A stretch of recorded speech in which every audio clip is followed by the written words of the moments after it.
Regardez cette image, nous sommes en direct. Emmanuel Macron et Mark Rutte à l'Elysée, le nouveau patron de l'OTAN. C'est une réunion importante qui pourrait presque même ressembler à une réunion de crise qui se tient en ce moment même sur fond de risque de menace de désengagement des États-Unis de l'Alliance après l'élection de Donald Trump. Mais également un possible arrêt de l'aide militaire et financière à l'Ukraine, ou du moins une sévère réduction de ces livraisons. De l'aveu même de la présidence de la République française. Il s'agit aujourd'hui, et dans cette réunion d'où vous venez voir les images, de se préparer à relever des défis à venir, de rappeler l'importance de l'OTAN dans notre sécurité collective et de développer enfin une défense européenne. Vous le voyez, le menu est d'importance. On partira dans quelques instants, bien évidemment, à l'Elysée. Il y a une déclaration normalement commune entre les deux hommes. Mais d'abord, pour bien comprendre les enjeux de cette réunion et de notre avenir, général, on va d'abord réécouter Vladimir Poutine. Voilà ce qu'il pense de nous et de l'OTAN. Il n'y a qu'un seul bloc dans le monde d'aujourd'hui, soudé par des obligations de torsion de bras, des dogmes idéologiques robustes et des clichés. Il s'agit de l'organisation du traité de l'Atlantique Nord qui, sans arrêter son expansion à l'est de l'Europe, tente d'étendre ses approches à d'autres parties du monde, en violant en même temps ses propres statuts. C'est un anachronisme flagrant.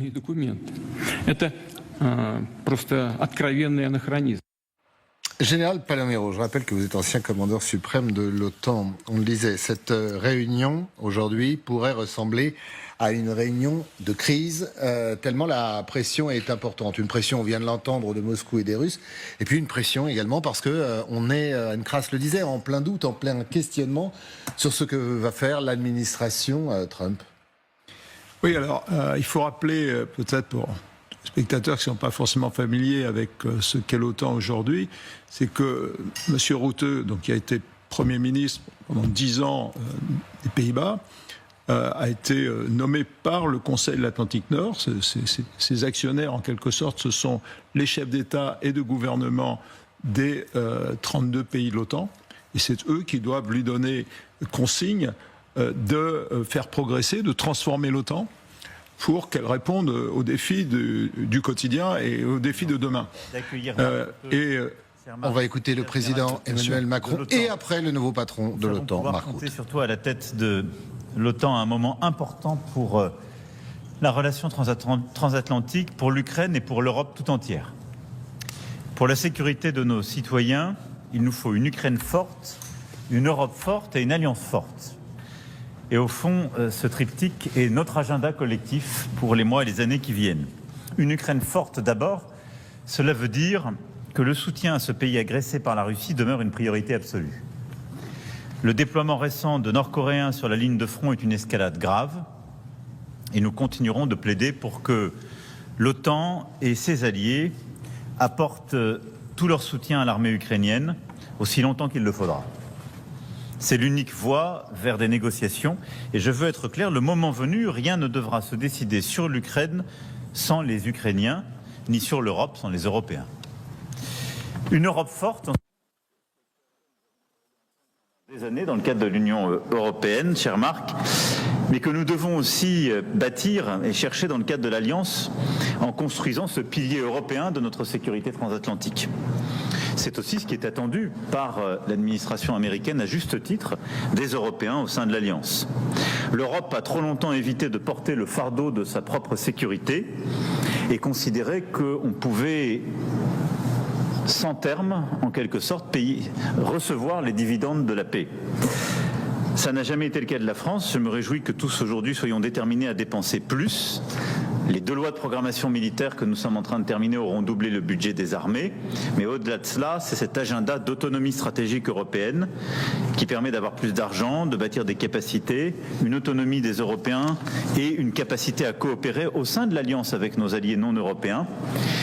Et ce faisant, à renforcer nos capacités collectives. Ce sujet est à la fois stratégique, industriel, d'innovation, mais aussi de maîtrise de coûts. Cette Europe forte dans la durée nécessite en effet une base industrielle européenne renforcée, avec des emplois pour nos citoyens et des bénéfices pour l'ensemble de nos sociétés. C'est la condition pour un effort durable et nous devons œuvrer collectivement en ce sens. Cet effort de montée en puissance des Européens doit faire travailler ensemble OTAN et UE, et je vous sais particulièrement attaché à cela, et en tout cas avec toutes les compétences pour le faire et réussir. Enfin, c'est une alliance forte que nous voulons, capable de dissuader nos ennemis avec des plans de défense modernisés, des capacités renforcées, des matériels interopérables et une mobilité militaire facilitée sur le territoire européen. Nous prenons très au sérieux le renforcement de la posture de défense et de dissuasion de l'Alliance. Notre dissuasion nucléaire, que nous modernisons, y contribue. Le flanc est de l'Alliance constitue désormais la première zone de déploiement de forces françaises, avec notre présence en Estonie, en Roumanie. Et nous devons en même temps nous adapter aussi aux nouvelles menaces de plus en plus diverses, déterritorialisées, comme celles qui se déploient dans le cyber, le spatial ou le champ informationnel. Tout ça suppose de continuer à renforcer notre coordination, nos investissements, notre vision commune, et c'est en effet cette alliance forte qui aussi contribue à notre sécurité. Voilà, Monsieur le Secrétaire Général, cher Marc, en tout cas au-delà de tous ces sujets, je veux ici te redire le plaisir de pouvoir t'accueillir à nouveau à Paris.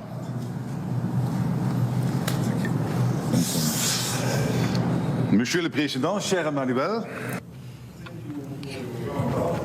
Monsieur le Président, cher Emmanuel, merci pour cet accueil chaleureux pour ma première visite officielle à Paris depuis ma prise de fonction. Nous nous connaissons depuis de nombreuses années. Nous avons travaillé étroitement ensemble quand j'étais Premier ministre des Pays-Bas. Avec ses capacités militaires et ses forces armées, la France assure au quotidien la force de l'OTAN. Vous menez notre groupement tactique multinational en Roumanie et vous avez déployé des forces en Estonie. Un système français de défense aérienne SAMPT protège les frontières de l'OTAN en mer Noire. Les avions de chasse français patrouillent le ciel de la Baltique et les capacités nucléaires de la France contribuent à la sécurité d'ensemble de l'Alliance. Nous nous rencontrons aujourd'hui à un moment délicat pour la paix et la sécurité à travers le monde. La Russie continue son assaut contre l'Ukraine tout en se rapprochant toujours plus de ses alliés, la Chine, l'Iran, la Corée du Nord. Après les livraisons de munitions et de missiles balistiques, la Corée du Nord a maintenant envoyé des soldats combattre et mourir aux côtés de la Russie dans sa guerre illégale. En retour, la Russie fournit à la Corée du Nord des financements et la technologie des missiles. C'est très préoccupant. Ces missiles représentent une menace directe pour le territoire des États-Unis, de l'Europe, de l'Euro-Atlantique, de l'Indo-Pacifique, y compris le Japon et la Corée du Sud. Chaque jour, des Ukrainiens sont tués, sont blessés par les drones Shahid meurtriers conçus et livrés par l'Iran. Avec les gains de ces ventes d'armes à la Russie, l'Iran et ses affidés déstabilisent le Proche-Orient et financent le terrorisme. Dans le même temps, la Chine soutient l'économie de la Russie, facilite son industrie de défense, amplifie son récit sur l'échelle mondiale. La Russie travaille avec la Corée du Nord et représente une menace que nous devons affronter ensemble pour assurer la protection et la sécurité de nos peuples. Pour y arriver, nous devons maintenir la force de notre alliance transatlantique. Le défi immédiat auquel nous sommes confrontés, c'est le soutien à l'Ukraine. Et je voudrais vous remercier de tout ce que vous avez fait depuis 2 ans et demi. La France a livré des systèmes avancés d'artillerie, de défense aérienne, des blindés. Vous avez été parmi les premiers à équiper et former toute une brigade ukrainienne, la brigade Anne de Kiev. Et vous vous êtes engagé à envoyer des chasseurs Mirage en début d'année prochaine. Nous allons parler aujourd'hui de l'importance de poursuivre ce soutien à l'Ukraine qui se prépare à affronter ce qui pourrait être l'hiver le plus difficile depuis 2022. Nous devons réaffirmer notre engagement à tenir le cap dans la durée. Nous ne pouvons pas nous contenter que l'Ukraine continue à se battre. Nous devons faire payer un prix plus lourd à Poutine et à ses amis autoritaires qui lui facilitent la tâche, en fournissant à l'Ukraine le soutien dont ce pays a besoin pour changer la trajectoire du conflit. Cher Emmanuel, le second grand défi, c'est améliorer la défense de notre alliance dans ce monde toujours plus dangereux. Nous avons fait des progrès significatifs pour accélérer la capacité, la production de nos industries de défense et reconstituer nos stocks. Nous devons aller plus vite, plus loin, et pour ce faire, nous avons besoin de plus de coopération de défense transatlantique et plus de défense. Plus nous dépensons pour notre défense, plus nous réduisons le risque de conflits futurs. Je me félicite du fait que la France va investir plus de 2% de son PIB pour la défense cette année. Et je salue également votre budget de défense ambitieux pour les 7 années à venir. Maintenir des niveaux d'investissement élevés permet d'assurer la crédibilité de notre défense, la force de notre industrie, je me suis rendue à Thales ce matin, et assurer la sécurité de nos populations. Merci beaucoup, mesdames et messieurs. Voilà cette courte conférence de presse. Maintenant, les deux hommes auront un entretien. Beaucoup d'inquiétudes, beaucoup de vœux pieux, beaucoup d'espoir quand même, même chez le patron de l'OTAN qui salue des avancées. Et je noterai peut-être juste cette phrase, faire payer le prix le plus lourd possible à la Russie. L'ennemi reste donc la Russie. Oui, c'est incontestable. Alors, c'est frappant. D'abord, il faut... Mark Rutte est le secrétaire général de l'OTAN. Donc, il doit faire en sorte que les 32 pays de l'OTAN travaillent ensemble. Et aujourd'hui, ça va être un peu plus compliqué, évidemment. Et il le sait. Il a vécu cette période, le premier mandat de M. Trump. Donc, il est complètement averti. Une caractéristique, Mark Rutte est le premier Européen, au sens de l'Union européenne, à tenir ce poste de secrétaire général de l'OTAN depuis des années, puisque ses deux prédécesseurs n'étaient pas engagés dans la politique européenne de défense. A fortiori, Stoltenberg était norvégien et Rasmussen était danois, mais qui avait l'opt-out, c'est-à-dire hors de la défense européenne. Donc là, il y a une chance extraordinaire. Moi, je suis ravi qu'il ait été choisi dans ce cadre-là.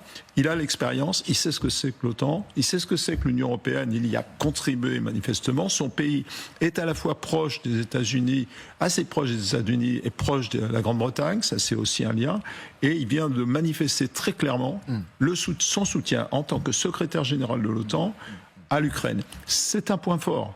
Parce qu'il y a au sein de l'OTAN des pays qui n'adhèrent pas à ce point. Donc il va falloir qu'il les convainque, et qu'il convainque maintenant M. Trump, qui va arriver à la table des négociations, à la table de l'OTAN, avec ses idées. On en parlait tout à l'heure, elles sont assez floues. Va-t-il endosser les idées qui ont été développées par M. Valls? Ok, pourquoi pas, souhaitons-le.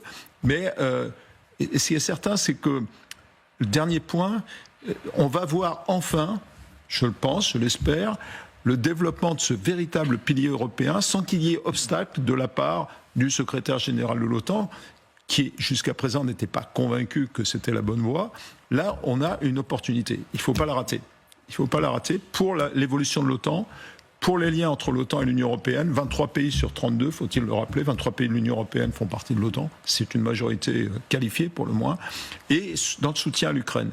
Donc là, on a les bons acteurs, en quelque sorte, pour continuer à avancer sur ce dossier, faire masse, faire front en cohérence, tous ensemble.